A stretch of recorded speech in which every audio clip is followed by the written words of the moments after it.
Today on the podcast, we are talking about the green team. And if you're not sure what that is, well, guess what? Stick around, check it out. Fame on 8 podcast starts right about now. Get your mind right. Get your mind right. It's a great mind.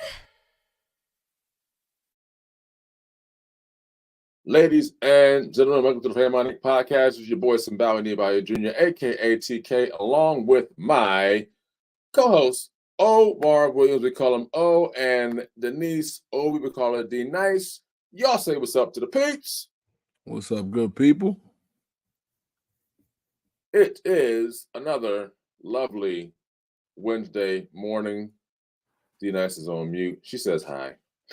It's all good. And before we get things started, y'all know how we do. We get things popping with our Wednesday affirmations, Affirmation Wednesday, as we call it. So if you got your affirmations with you, got them written down, whatever you want to do, you can get that going. And we're going to get these in and out the way to get our day going and started. Are you ready? Here we go. Today will be a good day.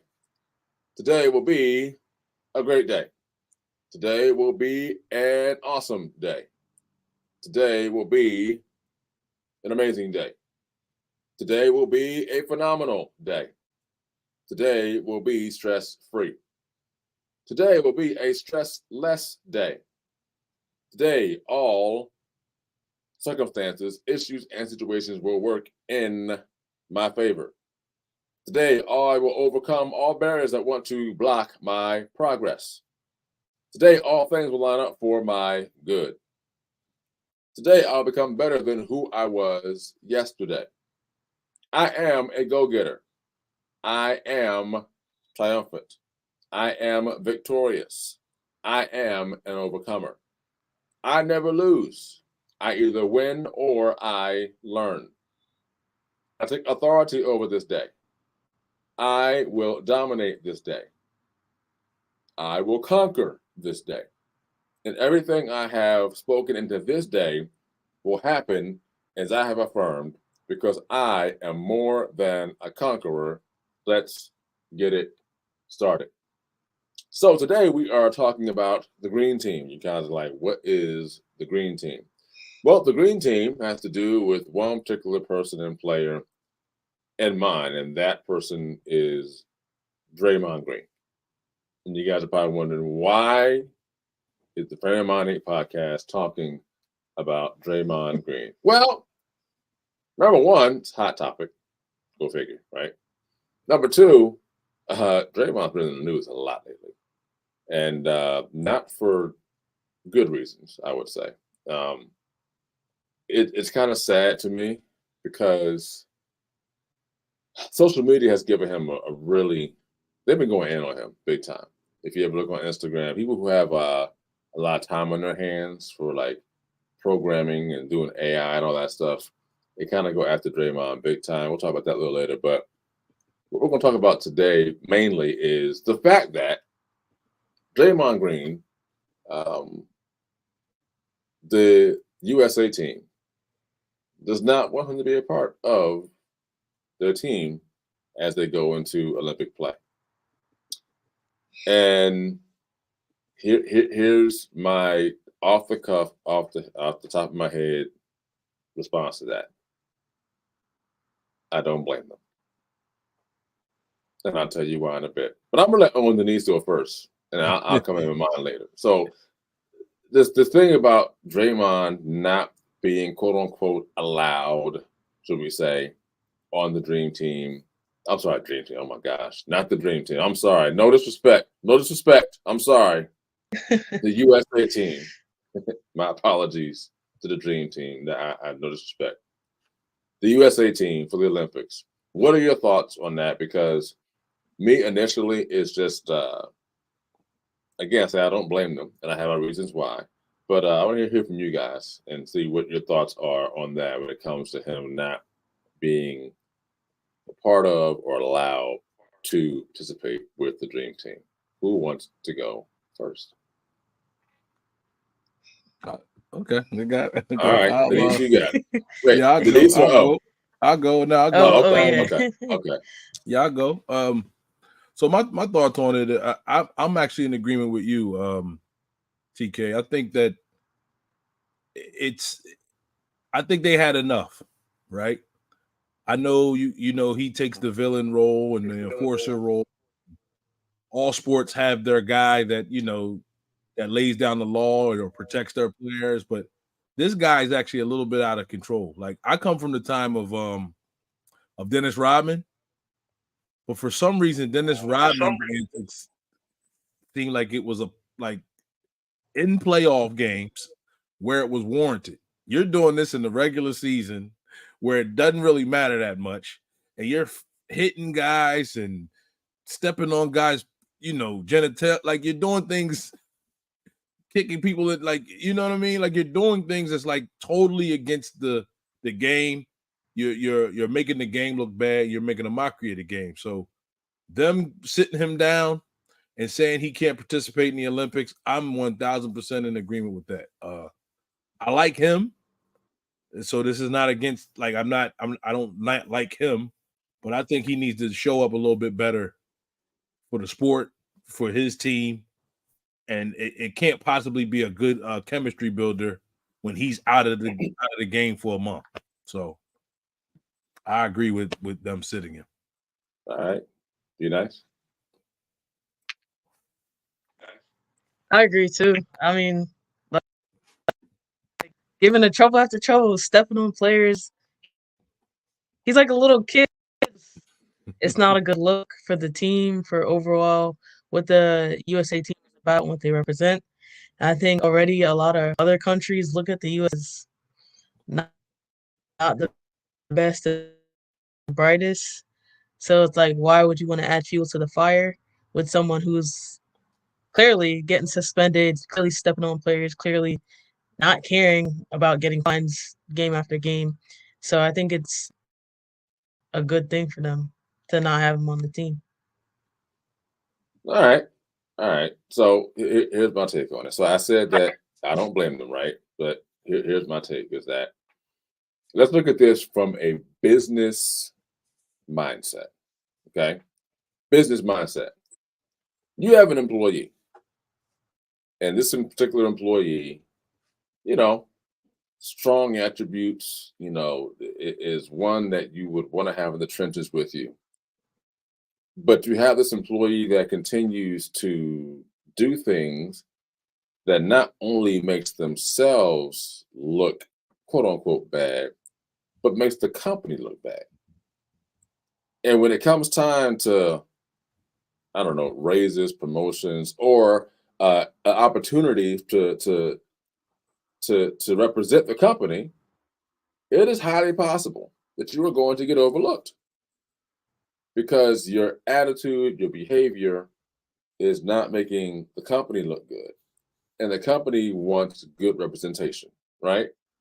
And so I think that's the case with Draymond Green is that the NBA wants good representation, not just players that have skill and that can play, but players who show forth good attitude, good sportsmanship, X, Y, Z. And I think from a business standpoint, this is what the NBA, the message that they're sending is we do not care to have this particular employee representing our company, our brand, our name on a global level when it comes to the U.S. basketball team. And so that's my main reason for saying that I don't blame them. My second reason for saying I don't blame them is that at this point in time, what kind of message are you sending if you do put him on the U.S. team? The message you're sending is we will tolerate this no matter what. And now you're looking at a U.S. team in the future that says, oh, doesn't matter how bad I act or what I do, as long as I can play, they're going to put me on. Not a good look.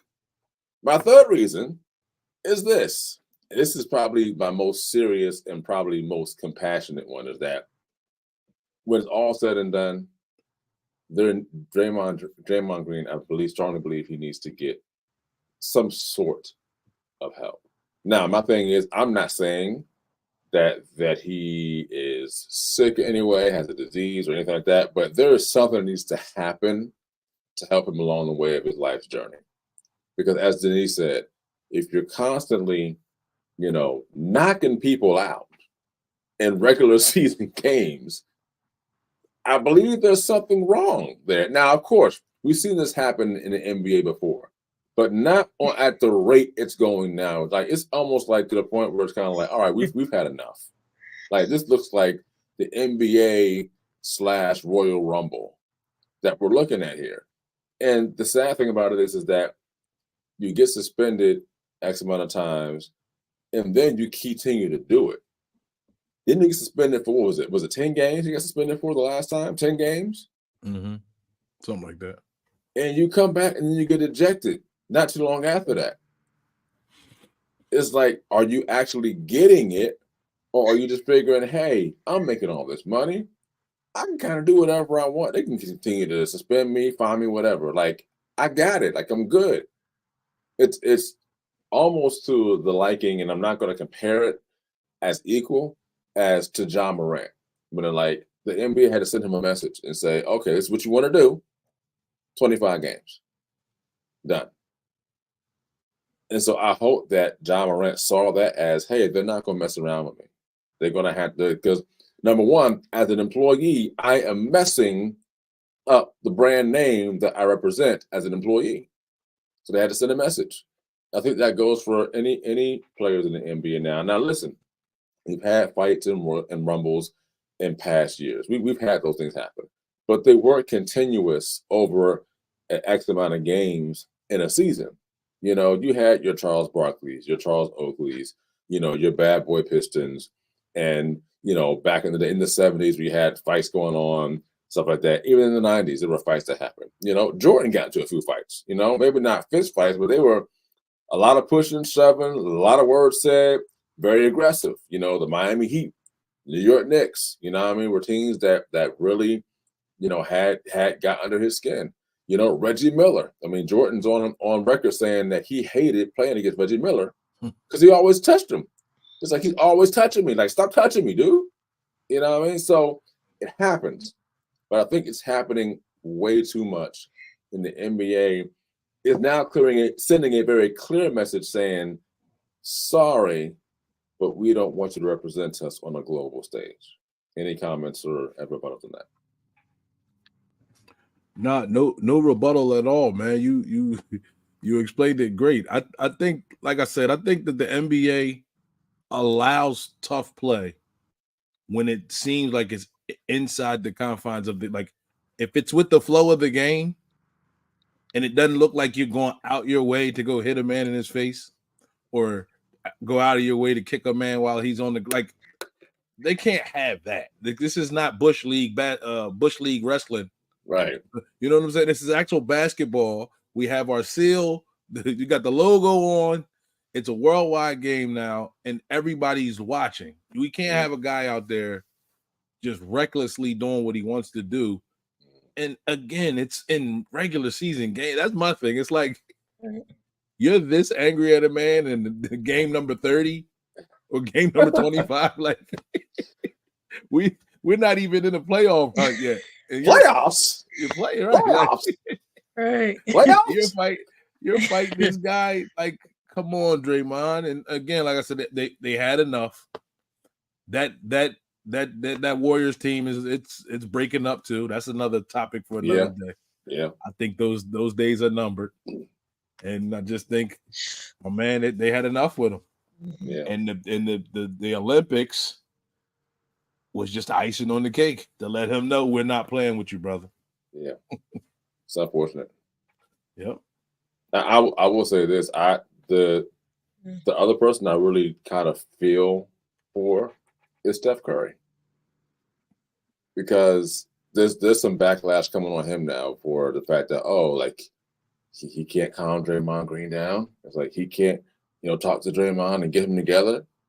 Let's be very honest and very clear about it. Number one, it's not solely on Steph Curry to get Draymond to calm down. Like, that's an organizational thing. Yes, Steph has, some leadership and some accountability there, but it's not all on him. I mean, that's the organizational thing. It's from the head coaches, all the other coaches, the GMs, all of them. It's kind of like, hey, what are we going to put in place to help him out? What are we going? And if you have things in place, he's not accepting them or doing them, then that's a different story. Now, again, I will say this: NBA is about W's, and it's like as long as you're helping us win, we'll keep you around. But when it comes to big opportunities, we might have to pull back on that. And I think they're at that point now where it's like, are the wins that important now, as opposed to like, are we losing our identity and our are we losing the locker room on the fact of this one particular player? Now, again, don't make no mistake about it. We're not sitting here harping on Draymond Green, but we're just kind of pointing out the obvious. At the same time, yeah, we may make some guesses here or there, but the thing is, the writing's kind of on the wall. You know what I mean? And until we hear different or see different, and again, I hope that whatever it is that he needs to get himself through this journey, that he gets it. But it's not looking really good for him right now. Not at all. Because I'm almost convinced that he will likely end up being traded after this season. I'm not sure, where he will go, who will want him. Like someone will. Someone will be willing to take on the attitude and the behavior and take what he brings to the team from a winning standpoint. But I'm not sure I'm convinced outside of Golden State that he will thrive with any other team. I mean, that's just my opinion. I could be wrong. But I think that may not be the issue. He may not thrive in that. So Right. I don't know. One thing I do want to talk about too is the fact that speaking of other players like him, like you had your Charles Barkley's, the Charles Oakleys, Dennis Rodman was another one. Yeah. Dennis Rodman is on record saying that hey, if I was playing in this league right now and Draymond was playing, like he's like, I got something for him. Yeah. I got something for him. Yeah. Ron Artest. It's actually footage out there that shows Draymond Green at one point. He was kind of stepped to Ron Artest after a play. And Ron Artest was like, you don't want to do that. You don't want to do that. Yeah. And he calmed down real quick. Yeah. Now, mind you, this was a slightly younger Draymond Green who wasn't, in his prime yet. He wasn't. Golden State wasn't doing that yet. They were kind of on the up and coming to a little degree. But he kind of like he felt like, hey, this guy right here, he a little more crazy than I am. Yeah, he kind of fall back a little bit. You know what I mean? It's not that the one I want to come on. Exactly. Yeah. So, you had your players after that kind of had that, but nothing to this degree and as often as we've seen it so far. What do you think is the leading reason why Draymond has done this, or why it's lasted so long? Like, what are your thoughts on that? So it's two things. One of the things I think is because he's on one of the greatest teams of all time, and he's a vital part, right? So if I'm a vital part of one of the greatest teams of all time, I get a little bit more leeway or a little bit more grace than a guy like Ja Morant, right? Okay. Now I'm not comparing the two things, but I'm trying to think of another player that's another menace. Can't think one off the top of my head, but because he's one of the greatest on one of the greatest teams of all time, and he's a vital part, and he's a name in the league, elder statesman. You know what? We'll let him go. We'll try to pull him to the side, like Draymond, relax. My second point, though, you guys may not agree with me. I think is money. These guys don't need the league anymore. Them old school players, they needed the league. Like, you couldn't just do what you wanted to do. Somebody saying, look, brother, we're going to suspend you for such and such games, and it's going to affect that check. Back in the day, it's like, all right, I'll get in line. He's out for a month. Say he loses $30 million. I don't know how much. I'm giving you a ballpark figure. The man that made in his career, he probably made over $300 million. He don't I need hear the you. money. I I hear do you. what I want to do. You know? I hear you. Denise, you got anything you want to say on that? Yeah.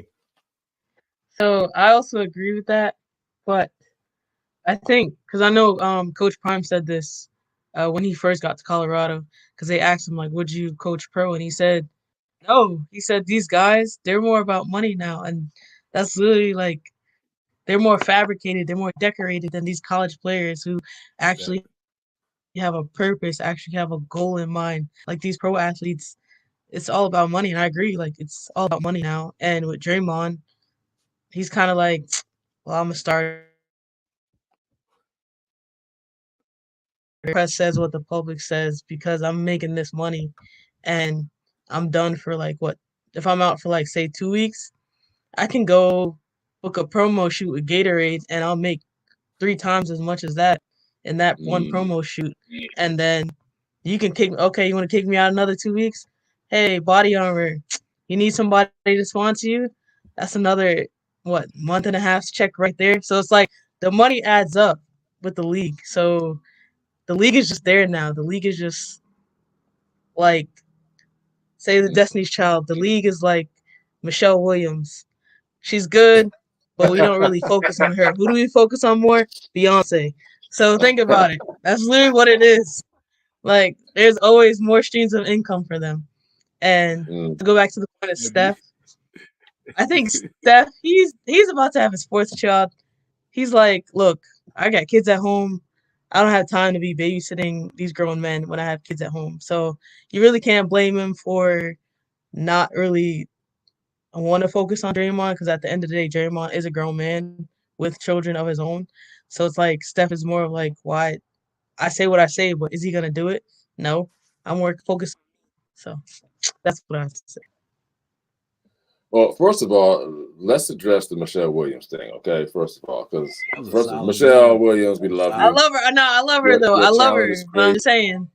but the analysis was great. I mean, it was kind of on point. Like Solid. that's kind Solid. of true. You Solid. got to give her props for that. All right, but Michelle Williams, we love you. All right. Yes, Back we to do. O's point, as far as the money's concerned, it's been said before. It's probably will be continued to be said, but you know what? I'm not even going to quote Jordan. I'm just going to say it in general. The players nowadays, as opposed to the players before, the players before had to earn what they got. The players now are paid before they even play a game. Why would I put forth my best effort? Why would I care about my attitude and behavior when you've already paid me and I've done nothing to earn it? That's a league problem. League problem. Yep. It's a league problem. And so I think, NFL, NBA, particularly, paying players before they've shown what they've done yet. You know what I mean? It's one of those things where you kind of done this to yourself. And then when you tolerate that, this is the product you get. And now here's the thing too, and this is not hearsay. This is actual, numbers. I don't have them with me, but the numbers say that the NBA, though, people who are watching the NBA, is going down. People are more interested in women's college basketball than they are the NBA. They're more interested in men's college basketball than the NBA. It's quite even possible they're more interested in the UFL than NBA basketball. And the UFL just started this year, combining XFL and the UFL together. I'm just saying. And I'll be honest, this is me being honest. There's not much NBA that I watch until it becomes playoff time.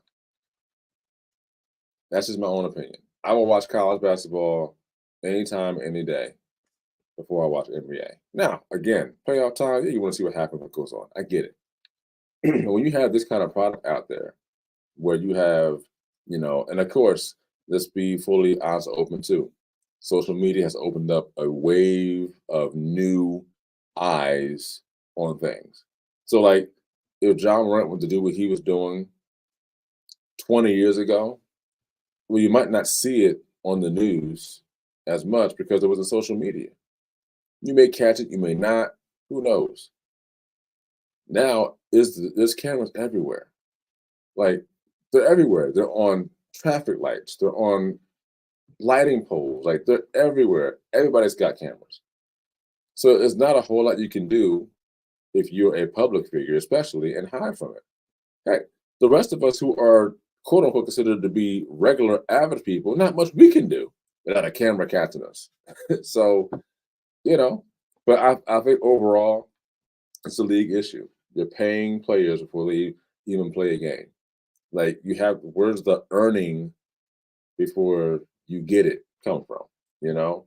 And that's just my take on that too. So I think that's probably the bottom line issue. Like, and here's the thing that we've heard it before. We'll say it again, and it's money is not the root of all evil.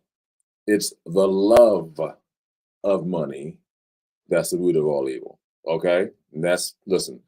You guys know here we're all about serving the Most High. We're all here. So the thing is that's scripture. The love of money is the root of all evil, and I think that if the NBA can get back to saying, hey, we're going to start having to where players have to earn, so we just decide to pay up front. Number one, you have a better product out there. Number two, you'll have better behavior from players. And then number three, you'll actually have, people wanting to watch games, from a televised standpoint more often. Now, look, the NBA is not losing a whole lot of money. They're not. But viewership is down. And I think until that becomes an issue, on a larger scale, it may not matter to them at all. So, but that's fine. Getting back to Draymond Green, I do hope that things do get better for him. Again, we're not making any accusations or assumptions that, that he's, has a sickness or a disease or anything like that. But it's kind of like when you see these things happening continuously, there's some help that needs to be had somewhere, some sort of intervention, and we hope that he, that he gets to encounter that. So, anybody have any other last words or anything else you want to say about this topic? It's not going to be a long podcast today, but we wanted to kind of get that out there because, again, we are a mindset podcast. But let's be honest, like the question really is, what's going on in the mind of Draymond Green? Like, why is it that these things keep happening? And why does it appear to be to him, it's okay? Like, he doesn't appear to feel like it's nothing wrong.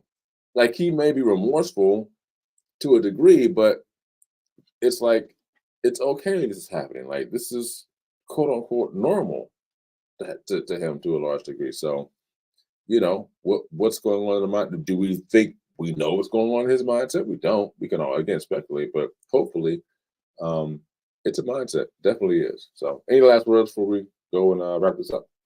Yeah, I'll finish with this.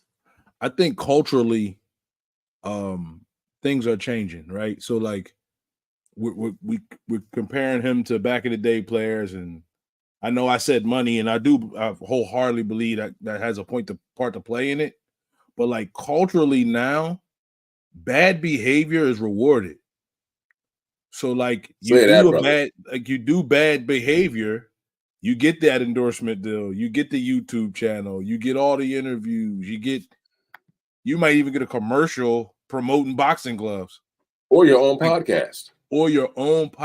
So that's sponsored by a sports network. And it's throughout all levels of society. It's like to get paid as a female, you got to act like you're selling your body. To get paid as a male rapper, you got to act like you're shooting up everybody you see or selling every drug you ever came across. It's like it gets rewarded. So like sex, drugs, rock and roll, violence.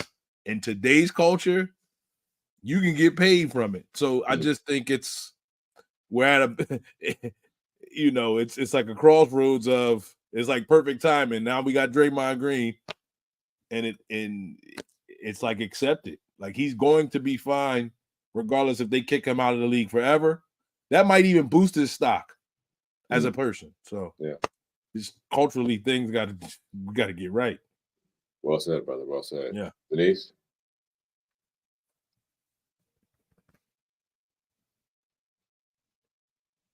No, she has nothing to say. All right, Oh. never mind. Well, you heard it here, guys. Again, just to make it very clear, we're not at all, putting him down and like that. We're just kind of we're stating what the news has said and what we've seen, but we're kind of like, hey, let's have a conversation about it. You know what I mean? Because I think that what's happening with Draymond Green, from a business standpoint, is something that we all need to can learn from. If you're working at a job, you're working for a company. If it's not your company and you're not running it and you're working for someone else, it's like you have to be mindful of how you're carrying yourself and how you're acting. You know, you might have got looked over for that promotion. You might have, decided that you wanted to take a new position. They didn't give it to you. It's like, all right, may not be the right timing. But if your attitude and your behavior starts, being very negative, and like, then you're never going to get looked at. And then again, maybe what you're looking for may not be at that particular job. You may have to go somewhere else. It's possible, but the main thing is that um, when you're working for someone else and you are making the company and brand look bad based on your attitude and behavior, mainly your behavior, you're going to miss out on opportunities. And this is an opportunity that I'm sure that Draymond Green wanted, but now the opportunity is not there. And again, like O said, for him, he really doesn't need it from a money standpoint, but when you get a chance to represent your country in any way on a global stage, that's a great honor. It's something that someone may want to do, but that's unfortunately not the case here. And so let's just take this into our own lives and realize that what we think we need to do to keep ourselves in line as well. None of us are perfect, all right? None of us are perfect. We all make mistakes. We all have moments. Again, we have good conversation here. We talk about some things that others may not talk about, and we don't go overboard with things. But again, we're going to have the conversation because we think the conversation needs to be had, because it's good to talk about some of these things and kind of see how we can apply those things to our lives, or not apply them to our lives because they may not fit our way of life. So anyway, thanks for joining us today, everybody. We'll see you guys next time. Continue to think it, speak it, and achieve it. And until next time, for myself, and Denise, we holla.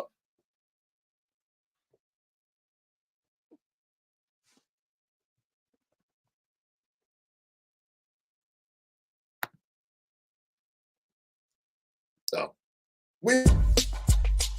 Thank you for joining the Frame of Mind Inc. podcast. Thank you for joining the Frame of Mind Inc. podcast. And as always, here at Frame of Mind Inc., think positive thoughts, say positive things, and do positive deeds. As our tagline says, think it, speak it, achieve it. See you next time. It's a frame of mind. It's what you say and what you do. Don't forget to check us out on the web at www.frameofmindinc.com, where you can browse our online apparel store, listen to some of our original music and production services, as well as view our videos and projects we've done for our clients and customers.